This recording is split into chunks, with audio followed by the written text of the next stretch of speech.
Otro de los factores físicos que puede influir en la salud de los trabajadores es la iluminación. La iluminación es un factor fundamental para poder trabajar en condiciones de seguridad. Una iluminación inadecuada puede provocar un incremento en el número de accidentes de trabajo, así como fatiga ocular, escozor de ojos, dolores de cabeza o dificultades de atención.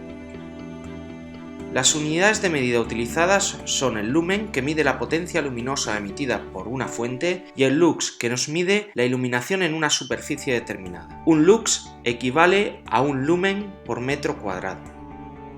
El instrumento que se utiliza para conocer si hay una iluminación adecuada en un lugar es el luxómetro. La legislación española establece los niveles mínimos de iluminación que deben existir en el lugar de trabajo en función de las necesidades visuales que haya en el mismo. Así se establece que debe haber como mínimo una iluminación de 1000 luxes para la realización de tareas con exigencias visuales muy altas, como por ejemplo los trabajos de joyería, confección o electrónica. Habrá una iluminación mínima de 500 luxes en aquellos trabajos que tengan exigencias visuales altas, como el trabajo en oficinas, aulas o talleres mecánicos. Aquellos trabajos con exigencias visuales moderadas, como el trabajo en almacenes o de estampación, tendrán una iluminación mínima de 200 luxes. Los trabajos con exigencias visuales bajas, como el trabajo en garajes o en depósitos, tendrá una iluminación mínima de 100 luxes. Los trabajos en áreas o locales de uso habitual, 100 luxes. Las áreas o locales de uso ocasional, como mínimo, 50 luxes. Las vías de circulación de uso habitual, como los pasillos o las entradas,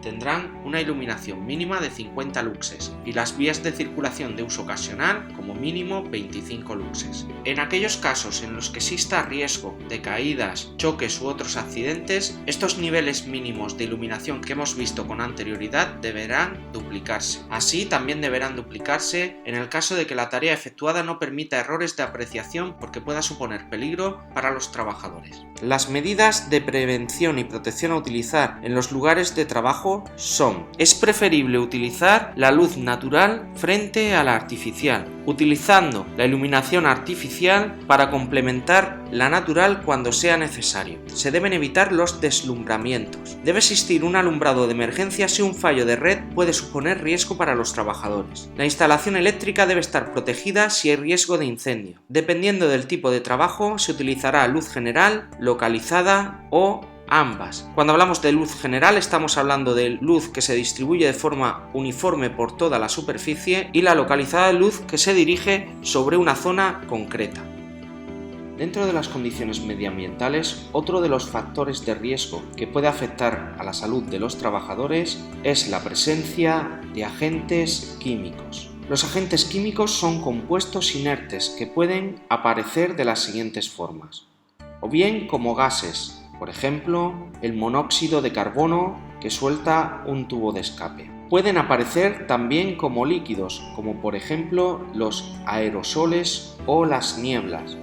Y pueden aparecer también como sólidos, como por ejemplo polvo suspendido en el aire. Para que los agentes químicos puedan provocar daño en nuestra salud, es necesario que entren en nuestro organismo. Las vías de entrada de los agentes químicos en nuestro organismo son la vía respiratoria, donde el agente químico mezclado con el aire entra en nuestro organismo a través de las fosas nasales o de la boca, llegando a los pulmones, donde es distribuido por todo el cuerpo. También pueden entrar a través de la vía digestiva, mezclados con alimentos, bebidas o saliva, pasando al estómago, desde donde puede ser distribuido por todo nuestro organismo. En algunos casos, algunos compuestos químicos son tan pequeños que pueden atravesar incluso los poros de la piel, pasando a los capilares, donde una vez en el sistema circulatorio puede llegar a cualquier parte de nuestro cuerpo. Y la última vía de entrada, que sería la vía parenteral, donde el contaminante químico puede entrar a nuestro organismo a través de las heridas.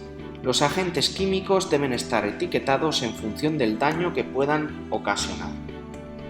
Los explosivos son aquellos que pueden, incluso en ausencia de oxígeno, detonar o deflagrar rápidamente. Los inflamables son sustancias que arden a una temperatura muy baja.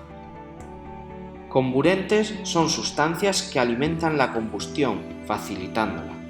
Las sustancias corrosivas son aquellas que pueden destruir los tejidos. Son sustancias tóxicas aquellas que pueden provocar efectos agudos o crónicos e incluso la muerte. Son sustancias peligrosas para el medio ambiente aquellas que pueden representar un peligro para el medio ambiente inmediato o a corto plazo. Otro de los peligros que deben aparecer etiquetados son los gases a presión. Se consideran irritantes aquellas sustancias o compuestos que en contacto con la piel o las mucosas pueden provocar reacciones inflamatorias. También deberán estar etiquetadas aquellas sustancias que puedan provocar daños al entrar en nuestro organismo por las vías respiratorias. Las medidas de prevención y protección a adoptar contra los riesgos derivados de los agentes químicos son: en primer lugar, se debe intentar actuar sobre el foco del riesgo, sustituyendo el contaminante por otro producto o reduciendo su uso. Se deben realizar mediciones periódicas y recogida de muestras para comprobar cuáles son los niveles de contaminación que hay en el lugar de trabajo. Utilizar ventilación general para eliminar el contaminante o localizada en aquellos lugares donde haya mayor presencia de este. Aislar o alejar el foco. Reducir el tiempo que los trabajadores están expuestos al contaminante. Formar e informar a los trabajadores sobre el riesgo al que están expuestos y las medidas de prevención y protección que deben utilizar. Utilizar equipos de protección individual. Etiquetar adecuadamente los productos y cumplir los valores límite ambientales. Los valores límite ambientales vienen establecidos por la legislación y nos indica cuál es la concentración, es decir, la cantidad de sustancia que puede estar presente en el ambiente de trabajo y el tiempo de exposición que pueden tener los trabajadores al agente contaminante. Los agentes biológicos son seres vivos microscópicos como por ejemplo los virus, las bacterias, los hongos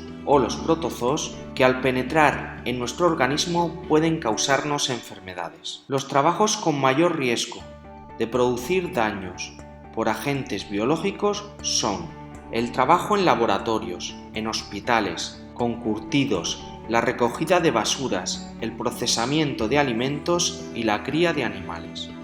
Los agentes biológicos se clasifican en función de su peligrosidad en 4 grupos. El grupo 1 estaría formado por aquellos agentes biológicos que tienen poca probabilidad de causar enfermedades. En el grupo 2 estarían incluidos aquellos agentes biológicos que pueden causar enfermedades pero que es poco probable que se propaguen al resto de la sociedad y existen tratamientos eficaces. El grupo 3 estaría compuesto por aquellos agentes biológicos que pueden provocar enfermedades graves con probabilidad de propagación, existiendo tratamientos eficaces. En el grupo 4 encontraríamos aquellos agentes biológicos capaces de provocar enfermedades graves con riesgo de propagación, para las que no existen tratamientos eficaces. Las medidas de prevención y protección a emplear ante los agentes biológicos son: en primer lugar, la medicina preventiva. Hay que vacunar a los trabajadores expuestos y realizarles reconocimientos médicos periódicos. Se deben mantener las adecuadas condiciones higiénicas en los lugares de trabajo. Se deben desinfectar y esterilizar los utensilios que se utilizan. Los trabajadores deben disponer de tiempo para el cambio de ropa y la higiene personal. Se debe utilizar una ventilación, extracción y sistemas de detección y alarma. No se debe mezclar la ropa de trabajo y la personal. No se debe comer ni beber en lugares de trabajo. Utilizar los equipos de protección individual adecuados e informar y formar a los trabajadores expuestos.